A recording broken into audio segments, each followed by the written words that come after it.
Bala is a scientist, and like him, there are people who are charmed by science. The whole modern world seems to be very much influenced by science. But a scientific attitude has to be a very, very open minded attitude, as he has told. We have to reach certain conclusions, first of all, within ourselves. Secondly, you have to understand that if there is a hypothesis put before you, it has to be first seen, experimented with, and then is to be accepted as a law. Now, from ancient times, whether in India, England, America, Jerusalem, any place, we have been hearing about the all pervading power, about getting a second birth or self realization, Atma Sakshatkar, baptism as they call it. All these things that we have heard are to be proved, or they should be discarded as untrue. We cannot go with truth and untruth together. So either we have to find out whether it is the truth or not, what these people taught us, or whether it was completely a falsehood and there is nothing like that existed. It's a simple way. Some people have just discarded, saying there is no God, there is no divine power, it's all useless things we are not going to waste. Turning their back to it. Oh, that's very simple to do. The others have followed it blindly. Both are wrong. To follow it blindly is as wrong as not to follow. The best thing is to watch and see. To say that so far we do not know whether it is true or not. This is the right attitude with which you should approach Sahaja Yoga. Now we must realize that in this world there are people who are seekers. No doubt about it.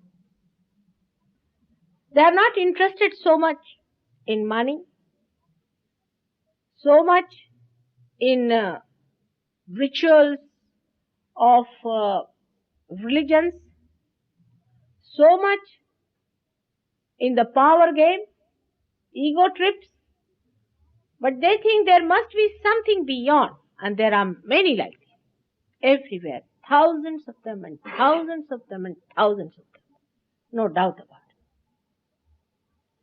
But those who are at the helm of affairs, naturally, because they are seeking to be at the helm of affairs, they are not bothered about this part. And they think that these people who are seeking are mad. Either they are lost people, or they are mad people, or they don't know what to do with themselves. But one has to accept that there is a category of special people who are seekers. I must say William Blake has talked about it very clearly. He called them the men of God. In simple sentence, men of God. These are the people who are not satisfied with what they have, but they think there has to be something beyond. Of course, they might have made mistakes in their seeking. They might have gone wrong in their ignorance. They might have lost their ways. They have been naive to know what they should find out. All said and done, one has to accept the fact that in this world there are many, many seekers, and people have to cater to that. Even the people at the helm of affairs, even the media people, all kinds of people have to cater to them and find out what's happening to that group of people, which are the most important people in the eyes of God. If He is at the helm of affairs, for Him seekers are the most important.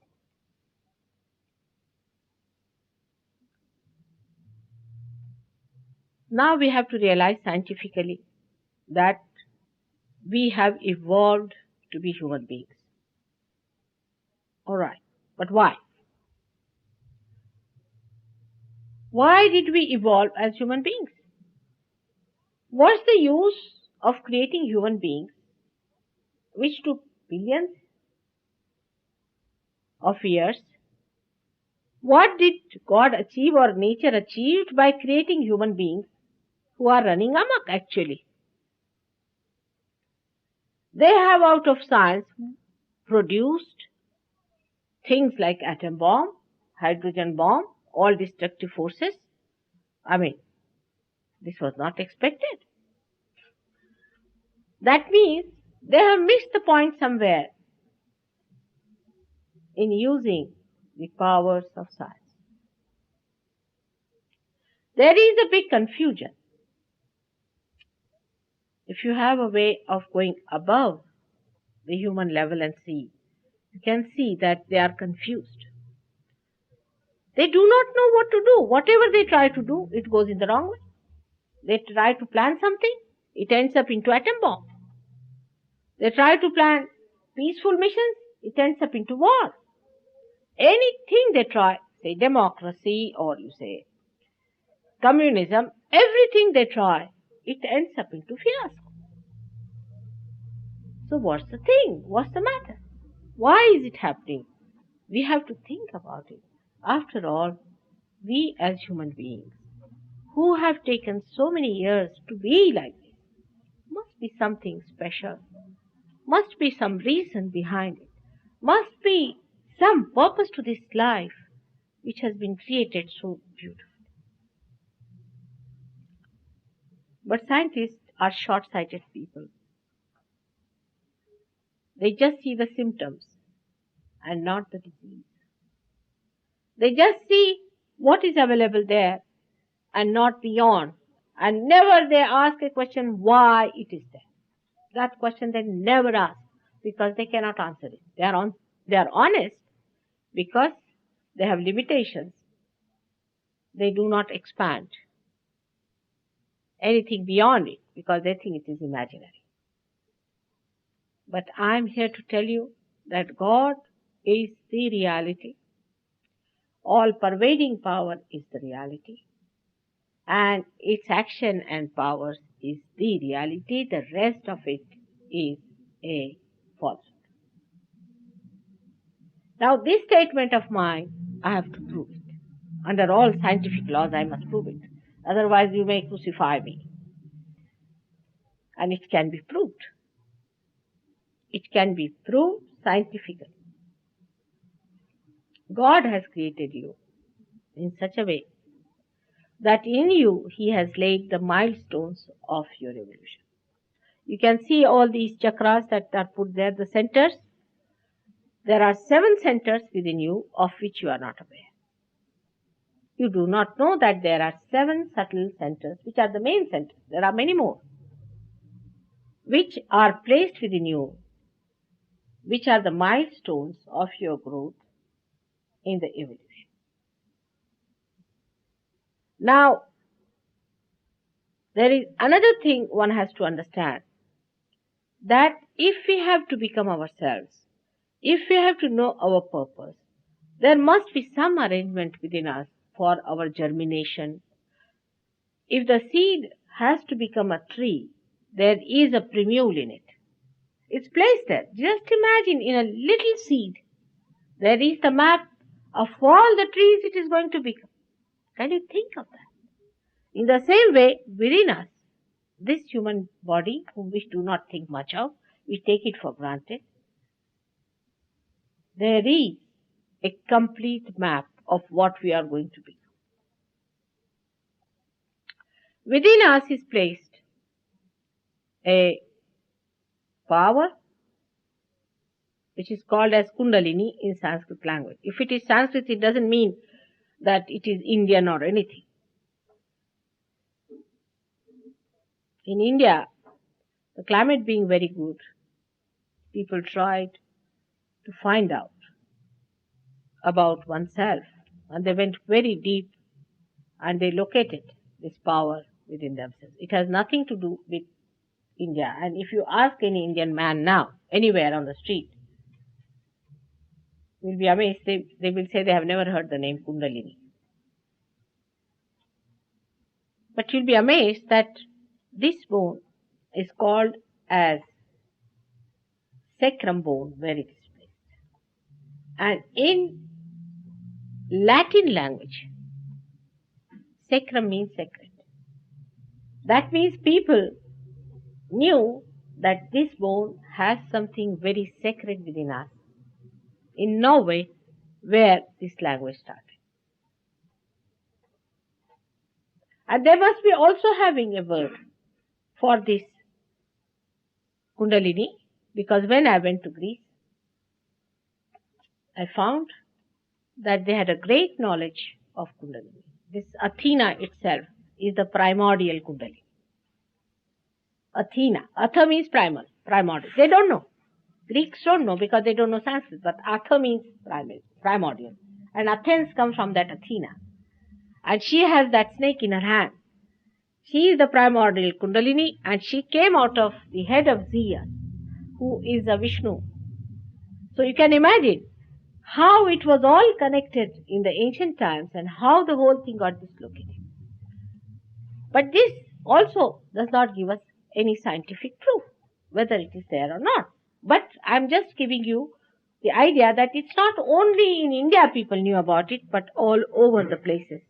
People knew about this power that existed within us. And this power is the power that we can call is the power of desire to be one, to be united with the self, with the divine. And this power is not yet manifested, and that's why it's called, it is sleeping. Because this desire is not yet manifested, that's why people say that this is a sleeping power within us. Now scientifically you can see that this bone pulsates when the Kundalini awakens. You can see with your naked eyes. Not in all people. In some people where the path is all right, it just shoots off. But in people there's obstructions, you can see very clearly. Thousands of them we have seen, and people have seen this Kundalini pulsates. And if you have a stethoscope, you can feel the throbbing in that bone, and if you follow it up, how it rises, you can feel the throbbing coming up to the head. And when it comes to the head, it breaks that bone in the sense that it becomes a soft bone, and you get your baptism. That is the real baptism. Whatever was unreal was accepted so much everywhere that naturally it is now challenged. I do not want to defend all that. People talked of baptism. They used to have baptism, regular baptism. But that's all artificial. You can see that. The Kundalini doesn't rise. It doesn't break here. In India, we have a system of calling somebody a Brahmin, and they are given a thread, and the same ceremony is done by a Brahmin who is not a Brahmin, who is not a realized soul. And that was done once upon a time, was a realized soul. Now it is done by somebody who is not a realized soul. So when it is an unreal thing, supposing a son of a Brahmin comes and asks me that, mother, how do you say that this is how we become Brahmins? I'll tell him, no. You have to become Brahmin by real happening within you, and is the real seeking that is blessed by this happening. It happens So far I have seen thousands of people. It's a mass thing. It has to happen in a mass way. If does not happen in mass way, then it has no utility. It happens to one person, then people start crucifying, thinking of crucifixion of such a person, or giving poison to such a person, or torturing such a person. In India also, such a good country like India, where people are so spiritually, I should say, sensitive, there also many saints have been tortured. The reason is people have not got the sensitivity to understand that they are really saints. So a big gap was there. And today I say the blossom time has come, and many people have to have this realization, and they have to feel their own self and the all-pervading power. The time has come. It's a blossom time. And everybody has to feel it. This is the power which is all-pervading. It's the divine power of God's love. He created this universe because He loved us. There is no other reason, because He is complete, He is perfect. He is fully satisfied with Himself. But He just created because He loved. And He wants, as a gracious Father, as a Father who is extremely generous and loving, to give His kingdom to us, to invite us into His kingdom and give us all His powers, so that you know Him in your awareness. As a result of this, what happens to you is that you become, again I say you become, not that what I say is just a brainwash, but you become collectively conscious. You start feeling. Like he said, you don't have to tell that you are brothers and sisters. What happens really? That you start feeling the power flowing through you. And then you placed your hands towards somebody and immediately you know where he's catching. These are the different centers within us. These 5, 1, 2, 3, 4, 5, 6 and 7 centers. And you see them on the left and the right hand. These centers very clearly. The left side as shown here, which is the left sided, which comes from the right side to the left side, is the power of desire, is the power that manifests our subconscious, is the power which looks after our past, we can say, conditioning, and is our emotional power. When we work emotionally, this starts emitting its own manifestation. And the right-sided one, the one we call right-sided, actually comes from the left side and goes down, is the power of physical work and mental work, of action. And when these two go into action, the first one creates a pouch-like thing called as superego, and the another one creates another pouch or another balloon like ego. And that's how these two things develop. And at the age of, say, about 12 years, we get separated and we develop our I-ness, and we all become different personalities. That's how we have received our freedom to grow. Now we grow within that egg-like structure of ours. We develop in that structure till we are matured enough. Suddenly you find that this Kundalini rises, breaks this point, just like the eggshells, or you can say like a caterpillar. The transmutation and transformation both take place, and you become a butterfly or a bird. You are a different person altogether. This has to happen. We have to find our meaning, because this creation that God has created with such love will be all wasted. It will have no meaning. It is He who has become so gracious. It is He who wants you to get His powers, that it is all working. At this level, how can you think of paying for it? Just think of it. How can you pay for God's love? He doesn't understand money. How can you pay for it? It is impossible. It's absurd. It is insulting. It shows We have no knowledge as to how God should be. He loves you. How much did you pay for getting your breathing mechanism? Or how can you read about it? What do we read when we have to breathe? If by reading, if you start breathing, what would happen to us? Just think of it. It's so spontaneous. God has given us so much. But we take it all for granted and we don't understand its value. In the same way, this realization, which is the vital thing, has to come to us absolutely free and spontaneously. Spontaneously because it's a living process and everything that is living is spontaneous. You cannot pay for it. You cannot say at this time. You cannot guide it. It works by itself. The only difference between the other evolutions and this evolution is this, that in that evolution you did not know, you were not aware of your evolution, but in this one you will be. You will be know that you are transformed. You will know that it is flowing through you. In your conscious mind, you will have the spirit manifesting. The spirit about which you have heard will be manifesting in your conscious mind. So far it was just a witness of all your doings. But now it is a part and parcel of your being in the sense that you become the spirit. Again I say you become. I cannot say, oh, now you are all realized. No, it's not possible. One enlightened light can enlighten another light. It's so simple as that. You are all say lights. And just because I was enlightened when I was born, I can enlighten you.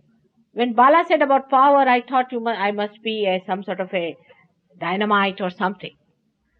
It's the power of love. Can we understand power of love? It has all the powers in it and is more powerful than any other power.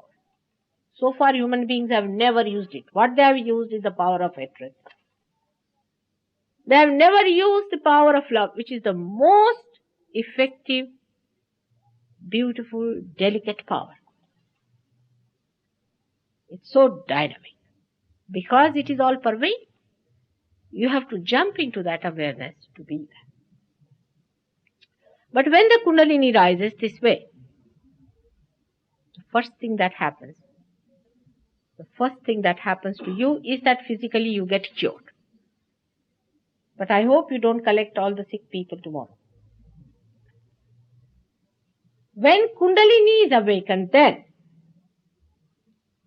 you get physically absolutely cleansed. It's a cleansing process. And that's how you will be happy to know that cancer can be cured. Cancer can only be cured by Sahaja Yoga. I've been saying that. Now people, when they get cancer, they come to me. Even doctors and very highly placed people. But when they go and tell people that we got cured with Sahaja Yoga, nobody believes. They think this man is mad. So many diseases can be cured by Kundalini awakening.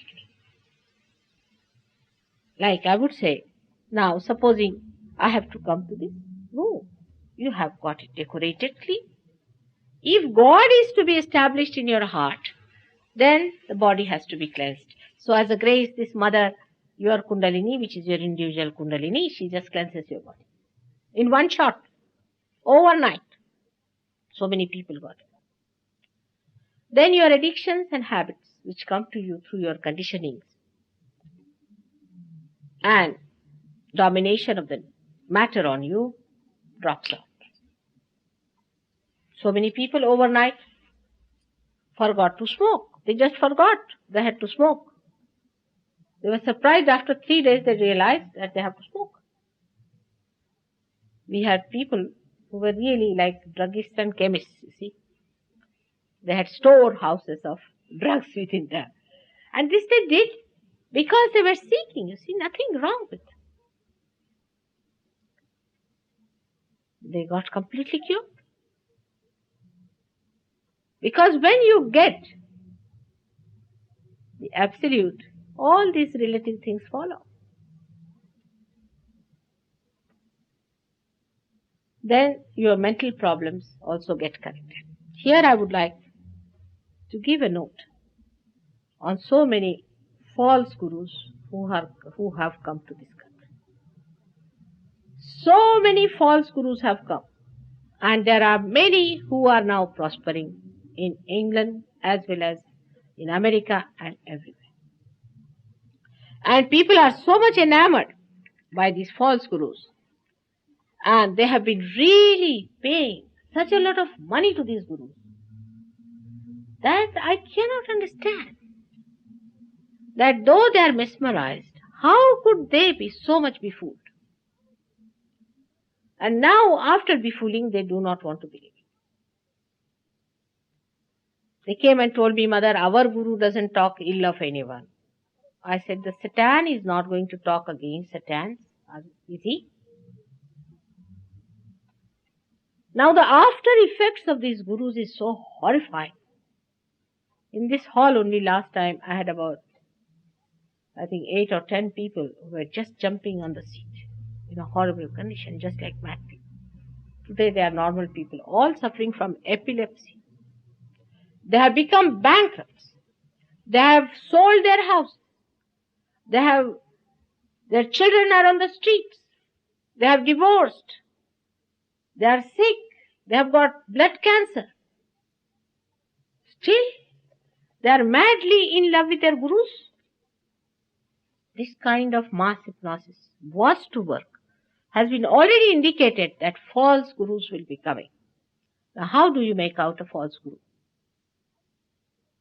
First of all, anybody who takes money from you for his living cannot be a real person.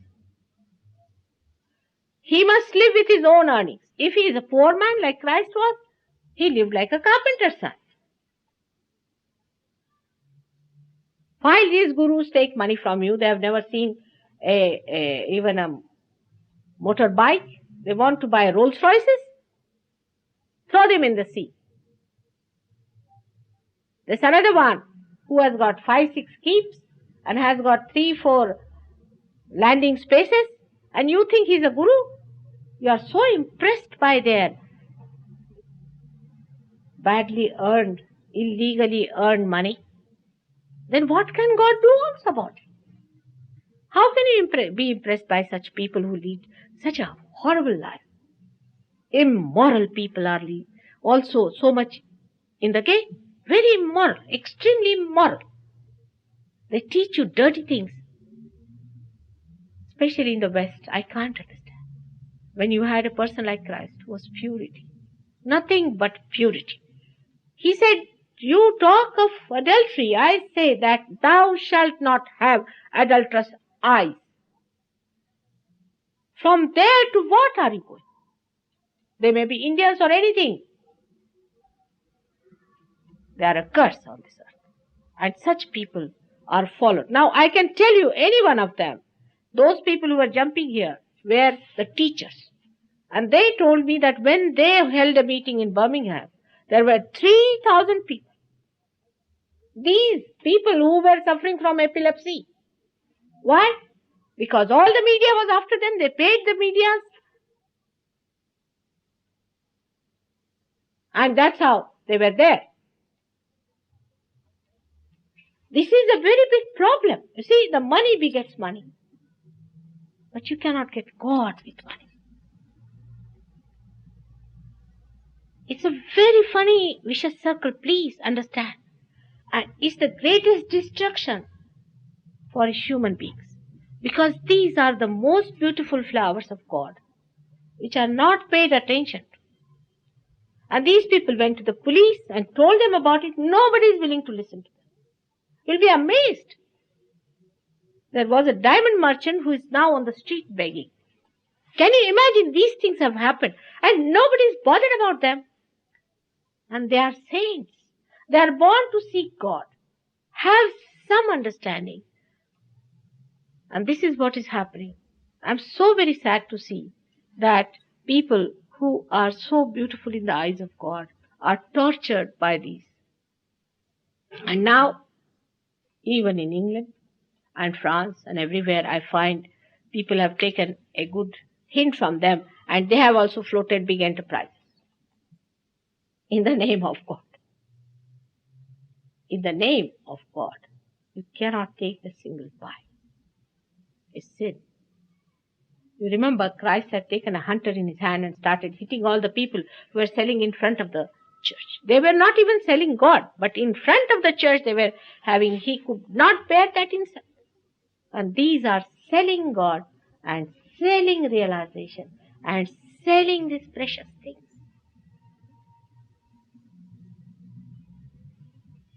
My heart weeps actually to see these beautiful people are being tortured from one guru to another. They are seekers. In Birmingham, I met a man. I asked him how many gurus you have been. All his money, all his earning, he gave to gurus. And he gave me a list of people, which was written in 3 pages and both the sides covered. Can you imagine this gentleman? And he had all kinds of problems that you could think of. Everything, every body, every part of his body was paining here. This trouble, this problem, that problem. There was no problem on the earth that he did not have.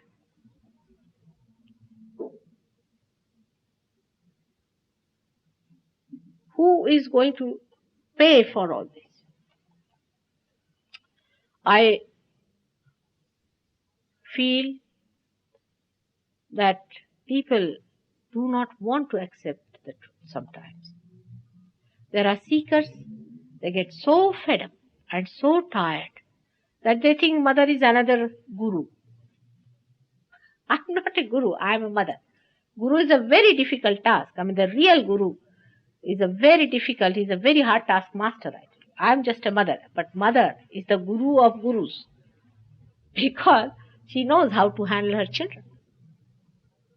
They are very difficult people. Any guru, if you want to meet, who is a real guru, it's not easy. Half of your flesh will be finished before you see him. But the time has come that all of you must get it. With all self-respect, with all your glory, with all your freedom, you have to get it. You are honored by God. You are respected by God. And that's why whatever has happened, now forget about it. Better get to your realization. And then all understand all the knowledge of your centers which are within you, everything about yourself and about others, and how you feel. Now, if there are, say, 2 children who are realized, you call them out and tie their eyes. It's a very simple test. And ask them to feel the vibrations of another person. And immediately they'll say, this finger is catching. Means this man has got throat trouble. All of them. There was a lady from Observer, she came to see me. She got her realization. She's very intellectual. But she was so surprised at her realization, she said, Mother, I must jump to it and write it. I said, no, please settle down. You must establish yourself. She said, no, I can't help it. I must tell because I am a seeker and I know how people have suffered. So she went on. But afterwards, I think she was a little surprised. How could she get realization? She had no faith in herself left, poor thing. Perhaps. So one of the Sahaj Yogis said, all right, call the children. And she called the children. And the children started feeling the wind even from my photograph. And they said, oh, Mother, wind is coming. Such a lot of wind is coming. And that's how she was convinced. You all are invited to it. Believe me, you are invited. And have it. With all grace and beauty, you all should have it. You have suffered too much. Now it's time for all of you to get it, isn't it? But believe in yourself. Why do you think that you cannot have it? And the greatest disease of the West is that they all think they are very guilty. I mean, this disease must get out. If you think you are guilty, you cannot get your realization. What are you guilty for? What have you done?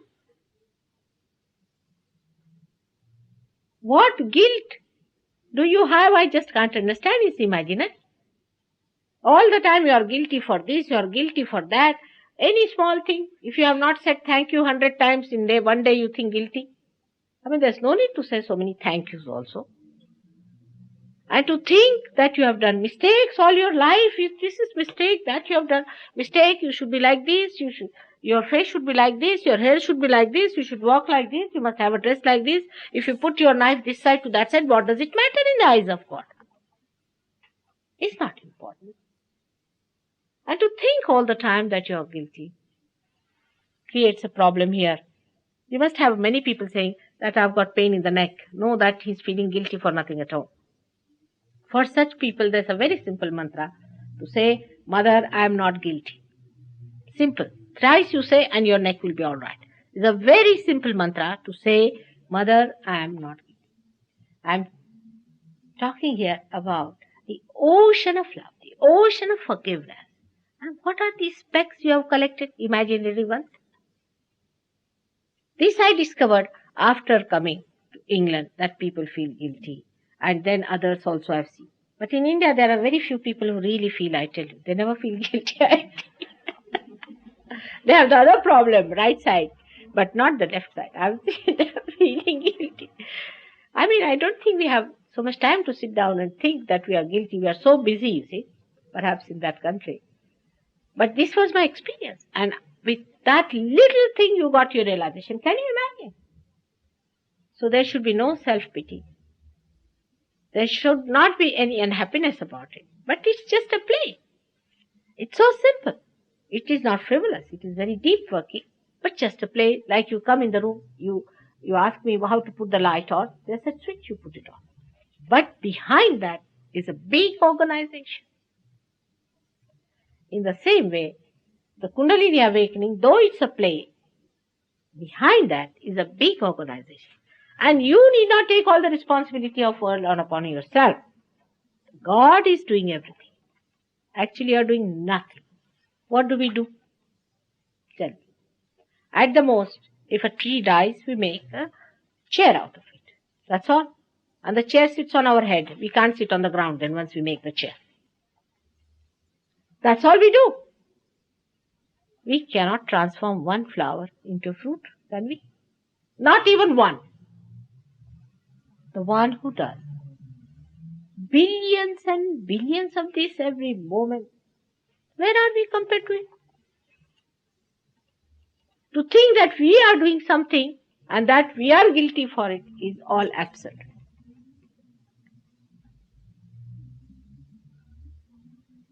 Now, I have to say one thing, that in one day's lecture, it's not possible to cover all the points, all the centers and everything.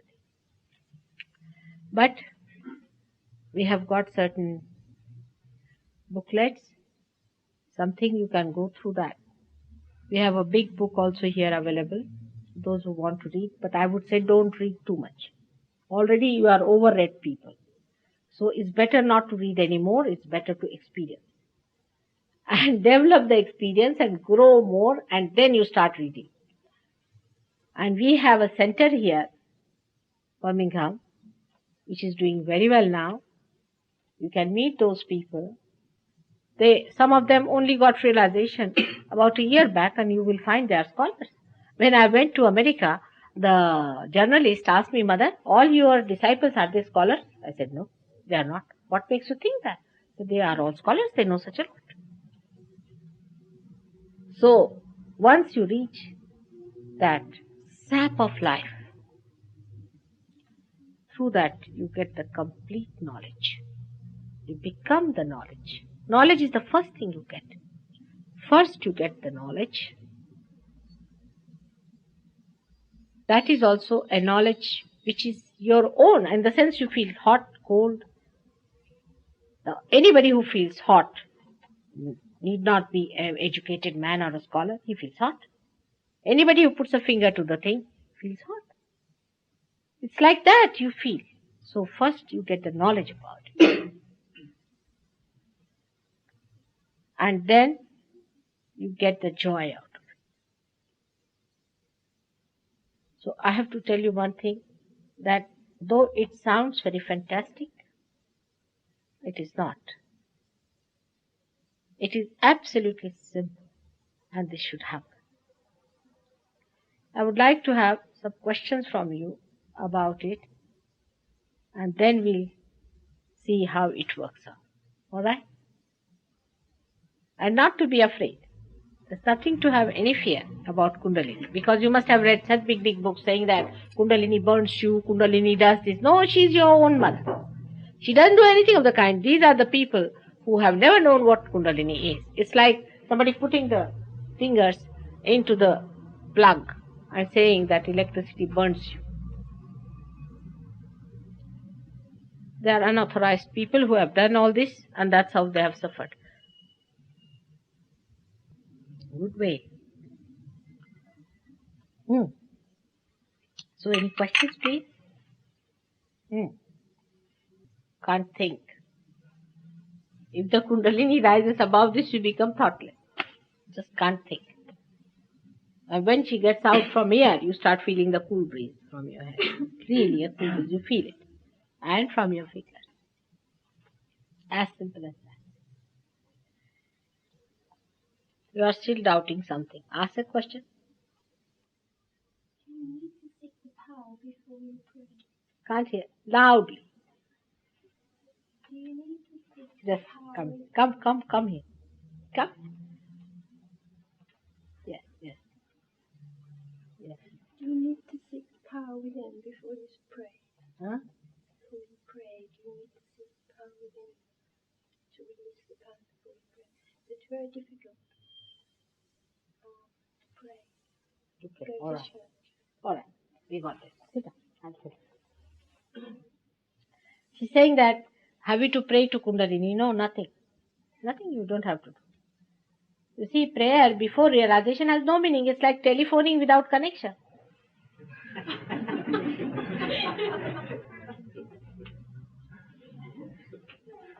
There's nothing to pray. Nothing to pray. Nothing to pray. Can you get the company you got something on, and then you can die? Or once you've gone, it's all right there. Can you come here? Come. Tell me. So, No, because I think everybody's got a question to ask, but they don't know how to ask the question. they don't know I think everybody's got a question to ask, but they just don't know how to. what to to. go. Or what? They They don't know what? Everybody's got a question to ask you. Ah, Everybody knows that, but they don't know how to ask. they don't you. want to ask. No, they don't know how to ask you. You know what I mean? A lot of people just don't know how to ask questions. You know what I mean? Hey, what questions? Ask now. What is there? What is you don't know? I know English at least. You ask me any question in English. All right. Now, what did you say? Can you get the Kundalini, and then you can die? And then? Then you can die. Well, once you've got it, Oh, have you always got very it? good question. All right. That's a good question. Sit down. That's a good one. Yes, sit down. She asked me a question, if it is awakened, can it die out? It doesn't. Once it is awakened, it goes up, opens out. But, what is that? At the first shot, you see, it goes really in a big way. You get it in a really big way. You remember it. But then it goes back and looks after other parts where there's a problem. So the force is reduced. But then you have to learn how to keep the force there and how to raise it. And this is called as Vidya, is called as the knowledge. How to raise the Kundalini? What is all this about? So that part you have to know. I'm here to decode it. Somebody came and told me, Mother, I feel here tickling, all the time tickling. I said, this center is not all right. You have to open this center. Now, how to open this center? Then I had to tell that person, you have to do this very simple method. You see, certain movements, because it's flowing from your hands. Certain movements, how to do it, which are the deities on different centers. If you come to know about it. For example, this center is the center of Christ. Between the optic chiasma is placed a very subtle center of Christ. In the Indian scriptures, he is called as Mahavishnu. Now he was born on this earth to suck the ego and super-ego. His crucifixion was there to suck our sins, means the ego and the super-ego. But he is to be awakened. Unless and until he is awakened, it cannot happen. You go to church or you pray to him, or nothing will happen. But if Kundalini goes and stops there, and if you say Lord's Prayer, it will rise. Is the proof that it is Christ said. Now this very important point, that he should be awakened, that Christ was for this, was never known to Christians. It's a living process. He said, I am a living God. And when they went to India, the way they talked about Christianity was something absurd. So Hindus still believe that this one who has to redeem us has to come. They don't know that he's already born and crucified and he's the one. He is Mahavishnu, who is described in Devi Mahatmya very, very clearly. He was specially made. Who was his father, who was his mother, all described. But the people who know English have no rapport with our ancient scriptures, and those who went from here have no rapport with Christ. That he is to be awakened within us. He said, I am to be born. And how to awaken it, nobody knew. Only through Kundalini you can do it. He said, it said in the Bible, I'll appear before you like tongues of flames. Now what are these tongues of flames? Go and ask these people, these Jews. Do they know? Muhammad has very clearly said that you have to become a Pir. You have to be born again. I mean, namaz is one of the very good ways of raising the Kundalini if you are using the Sahaja Yoga method. Means you get your realization and then you do namaz. You'll be amazed. Everything has a meaning only when it is a living thing. Otherwise it's dummy. Everything is a dummy stuff, you see. Like this is a dummy thing. I shout at it or do what are you like. It's not going to work. That's why everything is a dummy. And that's why people say, oh, Christianity is wrong. If you go to the Muslims, they will say the Jews are wrong. The Jews will say the Muslims are wrong. Hindus are wrong. I mean, they are all blaming each other. If you have to learn about yourself, better go to the other party. But they are all dummies. Once you get realized, you will know they are all connected with each other. Absolutely one. There's complete harmony and concord. Christ himself has said, those who are not against me are with me. Now go and ask these priests who are those who are not against him, who are with him.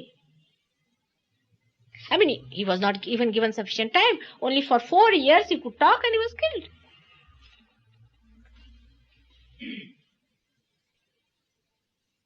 Everywhere they have done a nice pickling up of all these great people. But Sahaja Yoga completely exposes their advents, their purpose, their places within us, and also establishes all the fundamental things that are described in all the scriptures and their co-relationships. It's such a fantastic thing.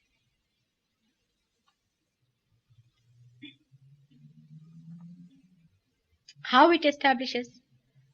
By proving it. I'll tell you one example, a simple example. There was a gentleman from Iran. He was a doctor. He came to see me. I mean, it is now we cannot contact him because he's in Iran. But he came to see me. He was a Muslim. And I told him that Muhammad Sahib was born as Nanak Sahib in India. He could not believe it. He said, how can it be? Though Nanak Sahib had said it in a way. Because Nanak Sahib was sleeping and somebody told him that you are placing your feet towards Mecca. He said, all right, I turned my feet to the other side. And the Mecca came that side.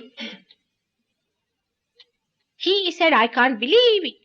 I can't believe it. I said, but Muhammad Sahib has said that he's the last. I said, I'm not sure of that. But maybe he must have decided to come back. The way people are. He could not believe it.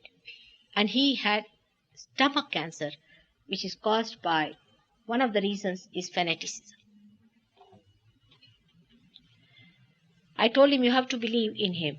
He was one of the incarnations of the primordial master, and he was the same. Abraham was the same. Moses was the same. Socrates was the same, and you have to believe it. He said, I can't believe it. I said, I can't cure it.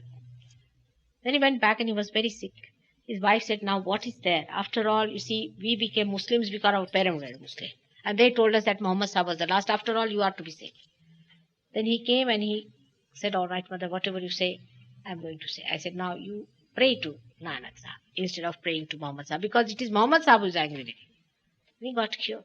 He's still living. He got cured. It's so simple. We can't believe it. It is so fantastic. It is worth seeing yourself with your own eyes. The other day only in Scotland, there was a gentleman who was suffering from terrible arthritis. He got completely cured and he came to see me in Edinburgh. Arthritis is absolutely curable. Diabetes is absolutely curable. Paralysis is absolutely curable. These all come out of your imbalances. If you want to treat a tree, and if you just treat a flower or a leaf, you cannot treat the tree. You have to go through the sap. Sahaja Yoga is a system by which you go through the sap of a personality and treat the whole body as a whole. Because the whole is the one which is to be looked after and not a part of it.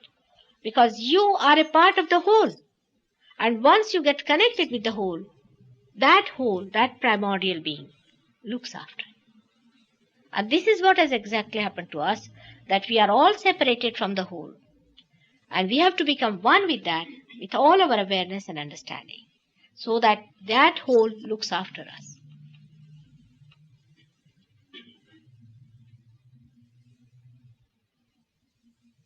So coming back to your question about Kundalini, that it falls off is a true thing. With some people it does go down.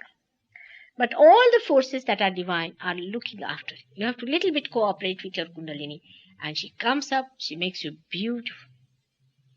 Absolutely beautiful.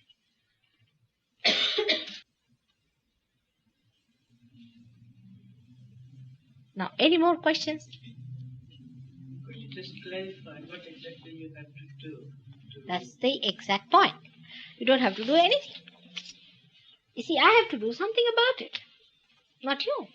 In the beginning. Then you can do it. Like this light is here, alright? This is enlightened. Now there's another candle which is not enlightened. That candle has to sit straight.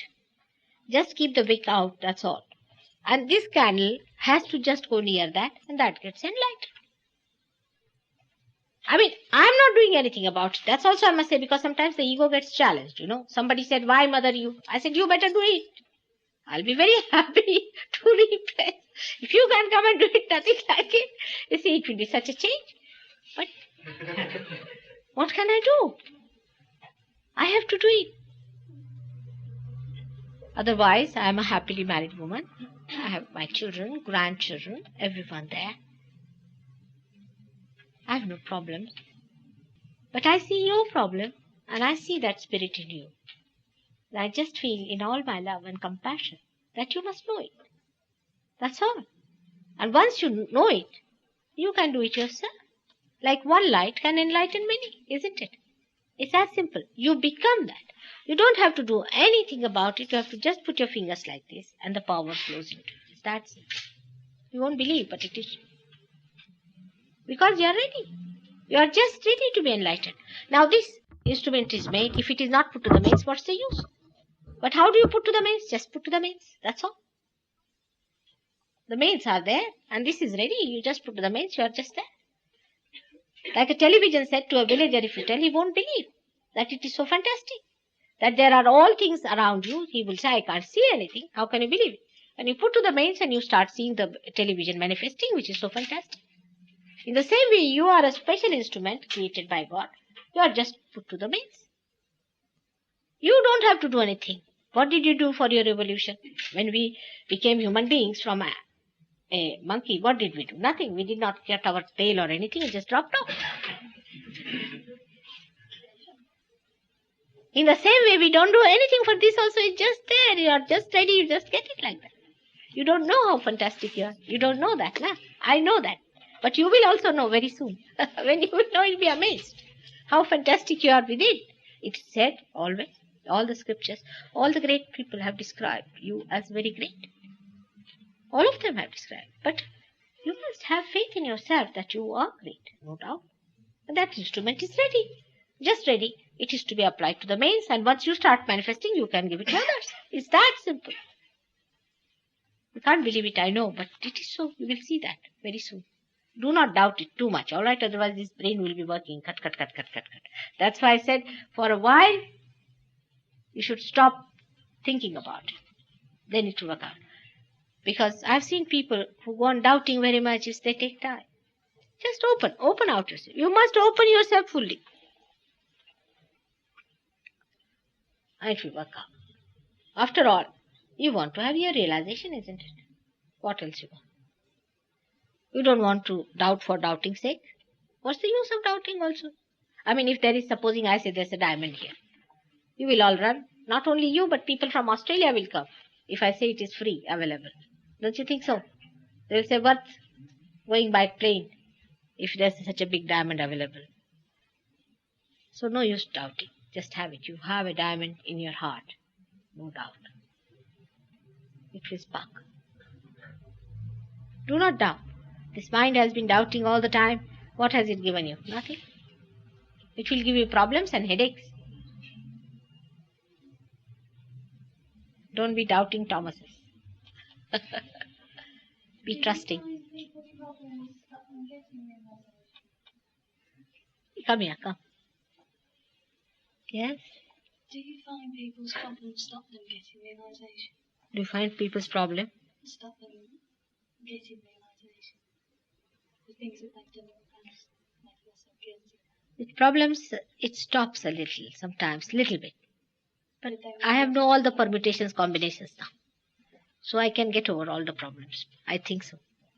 All right? Yes. I know many permutations and combinations now of problems. In the beginning, you will be amazed in this England. I came here when my husband got elected to this job. For 4 years, I worked on 6 people. For 4 years, can you imagine? And now, they just get it like that. Now I know all the permutations, combination of English people and England and Western people. Now I'm going to America. And I've been there before also. So keep your fingers crossed. I'm sure I'll work it out there also.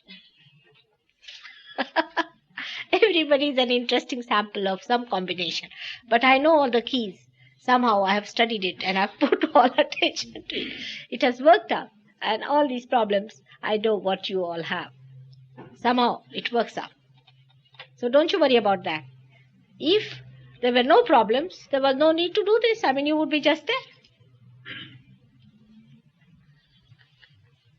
There has to be problems. Any other problem?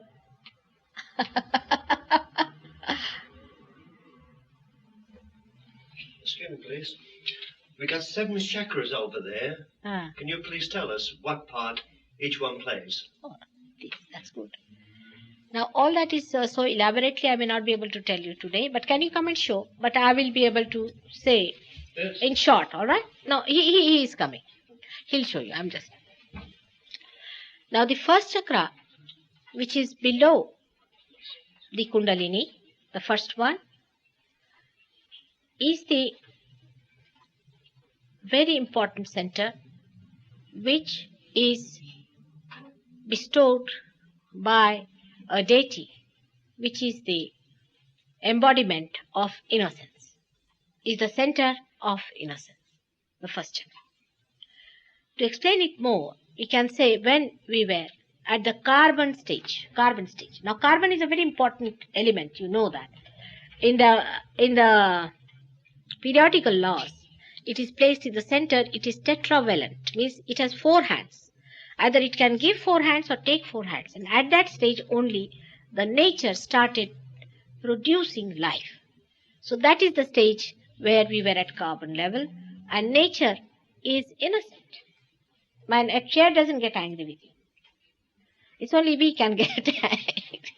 So the nature that we are is innocent. Our basis is innocence. We are surrounded first by innocence. We are basically innocent people. So this is the first center is of inner. Then the second center that you see, actually the Nabi we can take it, is the second center, and the third center are connected. From the second center arises the third center. The second center is the center of our seeking. This one manifests our solar plexus, and this caters to our seeking. As amoeba, we were seeking our food through our stomach. It is in the stomach, we can say. Actually, they are all placed in the medulla oblongata. They are placed in the spinal cord. But they manifest outside the plexuses. For example, the first one manifests the plexus called as pelvic plexus, which is responsible for our excretory functions. All right. Now, the second one, which is the one I told you just now, manifests the solar plexus, is for our seeking. And now you are at a stage, the seekers, where you are seeking the ultimate, the beyond. But there are people who are still seeking money. There are people who are still seeking other things. But I take it for granted that you are seeking divine. So the seeking reaches that state at that center. The other center that comes out of it is the center of action. The seeking has to put into action. Otherwise, supposing you are hungry, you have to go into action to get it. So this is the center of action within us, which works within us all the activities for the future, it thinks, and all the activities that we require for our mental or our physical needs. So this is the center of the Creator. The above center, that is the center which is the center of heart, as we call it. It is the center which represents your sense of security. When the child is about 12 years of age, this center creates antibodies in your sternum bone. And these antibodies, by the time the child is 12 years of age, go into the whole body. And they are the ones who react to any invasion on the body. And these antibodies react. Say, for example, all our injection system works on that. We put a little virus, which is an outsider invader inside the body. And when you put that, they get energetic to fight. And because of their energies, they fight the disease and we get cured. This is the principle of that. This is the center of our sense of security. When we are insecure, then this center starts pulsating and emitting more antibodies and looking after us. And this is a very important center within us. But there are two other centers on sides of it. One is of the mother, one of the father, on both sides. I mean, they have sub-centers also. Now, this one can be called as the one which manifests cardiac plexus. Then above that is the center, which is behind here, is the center of our collectivity. Is the center where we become one with the whole. Is the center which gives us the idea that we are one. By this center, we become also the witness of the play of the divine later on when it is enlightened. It's a very important center by which we talk to others, we communicate to others. On the right-hand side, on the left-hand side, emotionally, we become attached to people. Then above that is the center, as I told you, of Christ, or we can say the center of ascent. There is the door which goes into this area of limbic area, which is grossly known as limbic area, which is the kingdom of God. And above is the last one here, where this point, the whole thing is one center, the limbic area and this point. When the ego and superego are sucked in, the kundalini rushes through, and this fontanelle bone area becomes very soft, and you start getting the cool breeze from that point. Now, in short, I have told you. But in details, you can go through the book. It's all written down about these centers, which are the basic 7 centers, but there are many other centers which are subplexuses of this. Amazingly, there's one thing, that all these centers are manifesting the plexuses outside. And all these plexuses, for example here, the plexus is the one that looks after the pituitary and the pineal, these two things. So it is related absolutely with the gross as well. But we go from inside outward, while the doctors go from outward inside, which you cannot go. You cannot enter into a tree through a leaf. You can enter only through the sap into it. These are, in short, I've told you, but there are all these things are clearly written down in a book that they will give you. They have got it. Have you got them? Yes. You can get, it's a very small booklet. How do you charge any money for that? No, it's free. You charge a little. How much? Huh? 10p or something. 10p or something they charge. You see, because maybe so far all these boys have been printing it and paying for it for the whole also. I mean, this thing requires money, no doubt, but these boys have been doing it. And it's all right, not much, you see. Birmingham is a cheap place that way, I must say, compared to some places I went to. Also, everybody is trying to fund it so that, I mean, there's no sort of any profit basis or anything, but like ashram we have got say 10 people, they take a house, they live there, look after it, and that's an ashram. There's no sort of a profit making or any fees or anything, because they live there, they have a house, they live there, that's all. It's as simple as that. We do not have any such organization. There's nobody who is organized in it. You cannot organize God. So there's no organization. They are there because of their free will, because of their freedom, and because of their love, and because they feel responsible that they should do it. There's no force on you. There's no compulsion. There's no money taking. There's no membership. Is it also possible, please, for any of those centers to awaken without the knowledge of the individual? You see, sometimes it happens that a person can be attacked from the sides, and then that center can go on emitting too much. Like in cancer, it happens that one of the centers, say for the stomach. Now, if you are eating, say, something which is irritating the stomach center, then what happens? That this center receives all the energies from everywhere, all the stored up energy, and starts working very hard. When it starts working very hard, it gets dislocated. When it gets dislocated, what happens? That there is no relationship left with the whole, and the cell starts growing more than in relation to the whole. And we say malignancy has been set. And like that can happen, they can get overexcited. But the energy from other centers is brought in one, and they get overexcited without any relationship to the whole. And that's a very dangerous situation. Such a thing can happen, and sometimes it can happen on certain centers where people just get possessed and they think they have got some sort of a great experience. It's not so. Like there was a lady who always felt that she's getting out of her body. Ultimately, she got her cancer. Now, of course, she's cured, she's all right.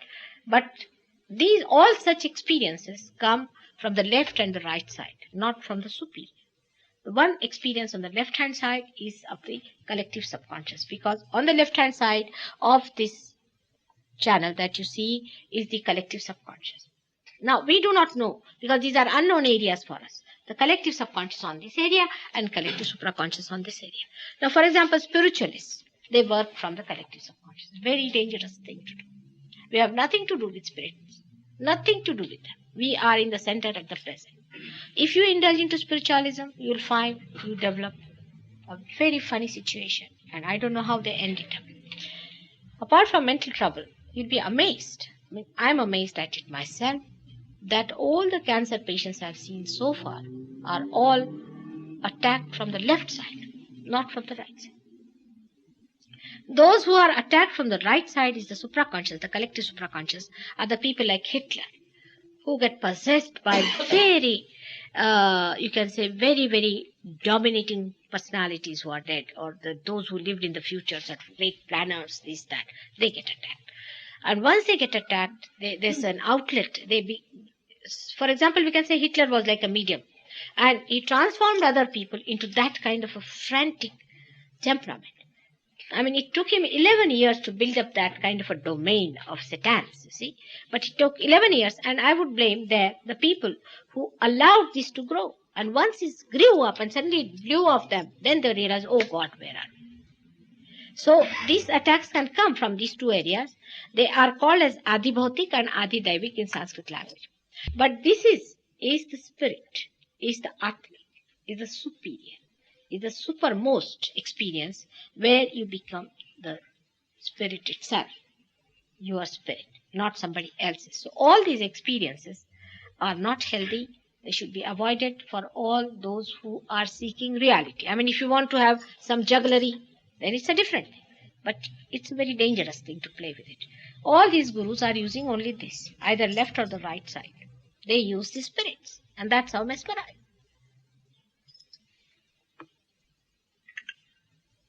It's a very dangerous thing.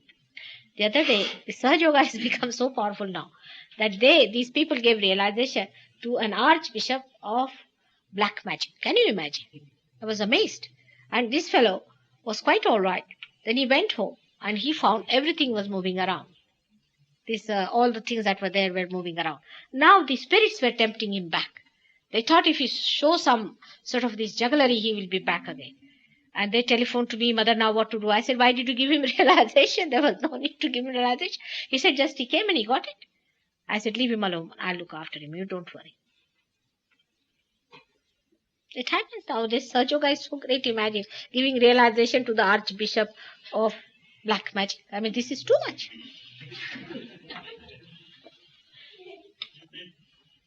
It's happening. May I say, by the way, that I can see a white aura around your retina the last hour. Yes, it's true. But I would say don't see that. You will see many things.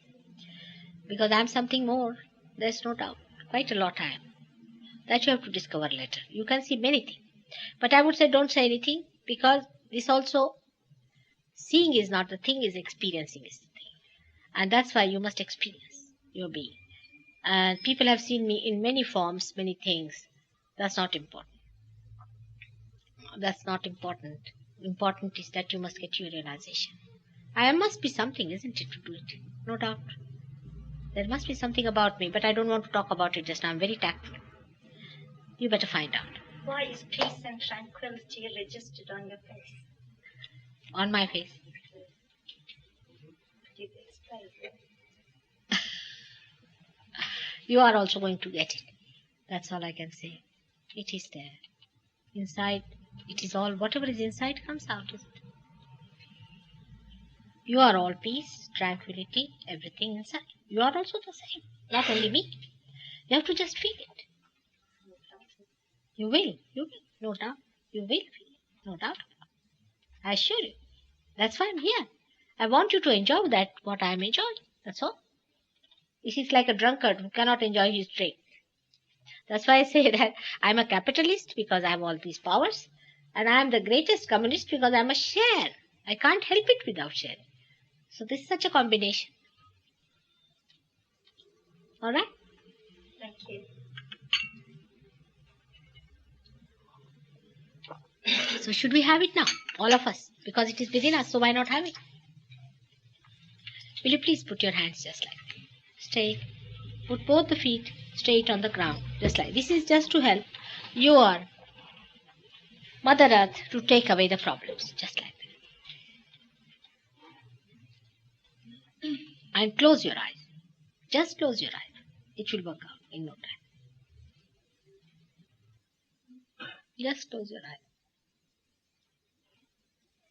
It's all right. Now you don't say anything. Just close your eyes and put your hands like this.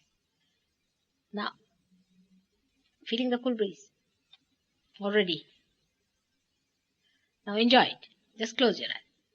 Now few things I will tell you which you have to say in your heart.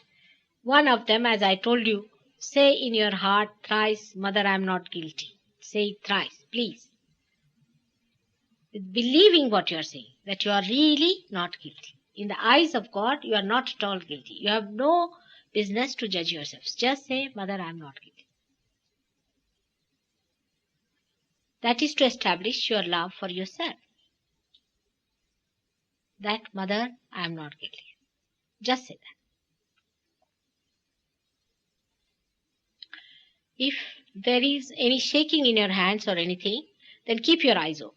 If there's a little shaking, maybe because there's some sort of pressure on your nerves. If there's a shaking or anything, doesn't matter. After some time it will go away. Just put your hands towards me, or you can throw away the shaking like this. Nice. And it will be nice. You'll like it. If you feel the shaking. Now, first thing you say with your heart, Mother, I am not guilty. The second thing, thrice you have to say that. That you have to say is that, Mother, I forgive everyone. Just say that. People might say that it is difficult. Nothing difficult to say. Just say, Mother, I forgive everyone. Just say that. Because by not forgiving, actually, you are carrying an unnecessary load and harming yourself. You cannot harm others. You are harming yourself. So just say, Mother, I forgive everyone. Say it thrice. Just say that. These are your main problems. First is feeling guilty. Secondly, not forgiving others. Go on saying it. Mother, I forgive everyone. Now, you can put your right hand on your heart. Keep your eyes shut. And ask a question. Mother, am I the spirit? Ask thrice. Mother, am I the spirit?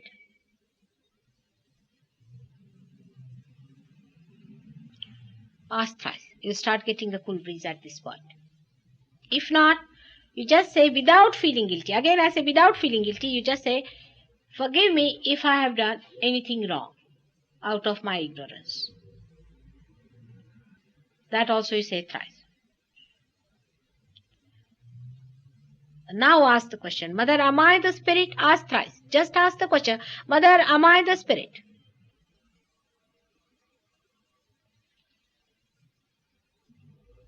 Now put both the hands and see if the cool breeze is coming in the hand. If it is not coming in the right hand, then put the right hand towards me and left on the stomach. Now ask a question saying, Mother, am I my own teacher? Am I my own guru? Those people who have been to wrong gurus will get a problem. You have been to someone. Alright, doesn't matter. We'll see now. You can see the result just now. You can't even control it. They shake before. See, if you have been to a wrong person, you can just see it happening to you. Alright? Doesn't matter. Ask him to put his hand outside and he'll tell you what is to be done. Just go to him. He will do it. Just go to him, he'll tell you what is to be done. To whom you have been? To the spiritualist church. Huh? To the spiritualist church. Spiritualist church. Shaking. They shake. The spirits shake. How are you? Are you good? Have you got it? Have you got the cool breeze? Yes, I have. Good, good. Have you been to spiritualist church yourself? No, I'm not. Thank God. This is my first time here. Great. You are really pure. You got it. Yeah, you got it. What about you? He's the born realized, no? You didn't feel it? Now just see. Because he was sitting next to you. Now see. Put your hands towards me. He just started shaking. Terrible shaking. You should have seen that. How he shook before me. It's terrible. Have you got it? Yes. Have you got it, my child? Not yet? What about you? Just put your hands like this. You have got? Cool breeze? You should. You are doubting still? You've got sinus trouble, have you? I haven't, no. 2 days. You had it. Alright, we'll work it out. Doesn't matter.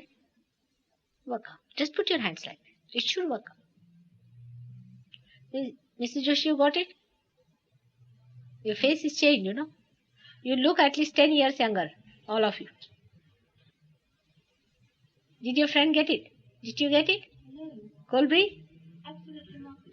Nothing? Alright, we'll work it out. For journalists, you must ask a question. Mother, am I the witness of the whole play? Just ask a question.